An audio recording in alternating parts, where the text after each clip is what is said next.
The House is set to vote on a resolution to censure Republican Congressman Paul Gosar. The vote comes a week after the Arizona representative tweeted a violent anime video. It depicted the congressman attacking President Biden and killing Congresswoman Alexandria Ocasio-Cortez. He later deleted the tweet and released a statement denouncing violent behavior. In addition to the censure, Gosar will have 2 of his committee assignments stripped if the resolution is passed. Joining us now for more on this is CBS News congressional correspondent Nikole Killion. Hi, Nikole. Great to see you. So when is the last time we've seen something like this play out, and what was the result? So the last time was back in 2010 with then Congressman Charlie Rangel, who, served in Congress for a number of decades, headed the Ways and Means Committee. But at the end of the day, he was found guilty on a number of House ethics charges. And so consequently, he was censured before the House. Now, he did go on to remain in office, even though ultimately he stepped down off of the House and Ways and Means Committee. He did remain in Congress for a number of years thereafter, until he retired in 2016, technically 2017. And some, GOP members have condemned the Republican Party for not taking action against Congressman Gosar sooner. Is that still possible? So it is possible, but at this point, Republican leaders don't really seem inclined to go down that route. Certainly, Speaker Pelosi has been calling on Leader McCarthy to call for an ethics investigation into Congressman Gosar. But short of that, that's in part why you're seeing Democrats step up to take this action today. Democratic leaders have made clear that they do believe that Congressman Gosar should be held accountable for his actions in some shape or form. And as of now, they're not too concerned about possible retribution, because certainly there is the threat of, if Republicans take the majority next year, that they might try to do the same to Democratic members of Congress for their tweets or their statements. So, in terms of a tit for tat, that is not really dissuading Democratic lawmakers at this time, because look, right now there's been a debate occurring on the floor, and the argument that they make is, if this happened in a workplace, if this happened in a school where somebody put out this kind of video, they would certainly be reprimanded for it and even potentially expelled from their respective workplace or school. And, given that this is Congress, it needs to be treated with that type of weight and seriousness, and that type of decorum should not be allowed in this Congress. That you have to maintain a certain sense of decorum. But again, many Republicans feel,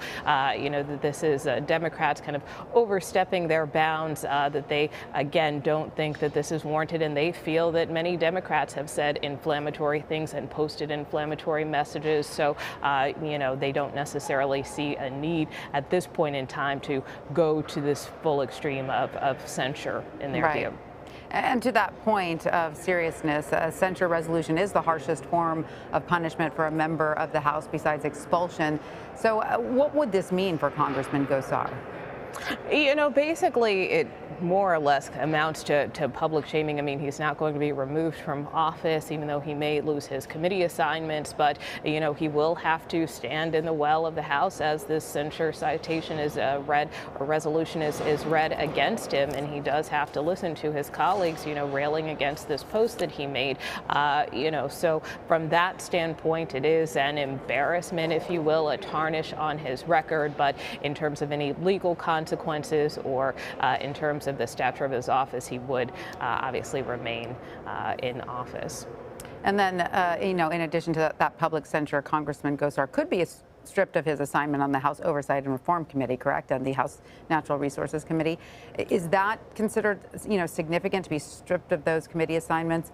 And then how would the House determine who fills these newly vacant positions? Yeah, well, the last time we saw that happen was earlier in this Congress with Congresswoman Marjorie Taylor Greene, who also, was stripped of her committee assignment for some inflammatory posts that she had made. So this isn't the first time this has happened with some of the Republicans in this Congress. But, in terms of replacing him, that obviously would be up to congressional leadership, both Democrats and more specifically Republicans, to fill out who should fill his position. But that perhaps is the harshest punishment in the sense of not only kind of getting this public shaming, but yeah, losing a little bit of stature in terms of holding a position on this committee. And most notably, that oversight committee is one that he also serves on with Congresswoman Ocasio-Cortez, who, you know, obviously was depicted being killed in this anime video that he posted. So certainly that is the rationale behind at least stripping him off of that committee. But lawmakers then decided they wanted to remove him off of that Natural Resources Committee as well. So we'll see how the vote plays out. But more than likely, this will be on party lines with Democrats obviously moving forward with censure, and, you know, most Republicans more than likely not supporting this. And has Congresswoman Ocasio-Cortez said anything about this anime video? I mean, she's generally not quiet about these things. Yeah, absolutely. I mean, look, she's made clear that she thinks that Congressman Gosar should be expelled. And, you know, she said that she hasn't heard from him, that there has been no outreach from his office, no apology. Congressman Gosar, we did spot him outside of his office earlier today. He did not talk to reporters, but he was asked if he might apologize to her.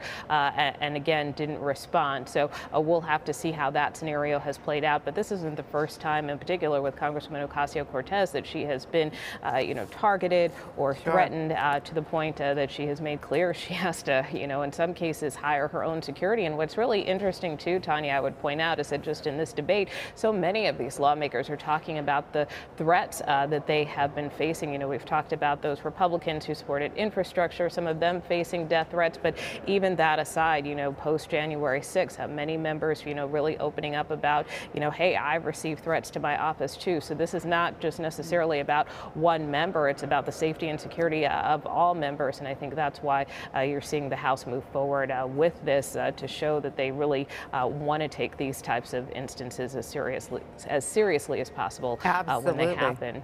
I think January 6th, all of these threats need to be taken seriously. All right, well, Nikole Killion on Capitol Hill, thank you so much. You bet.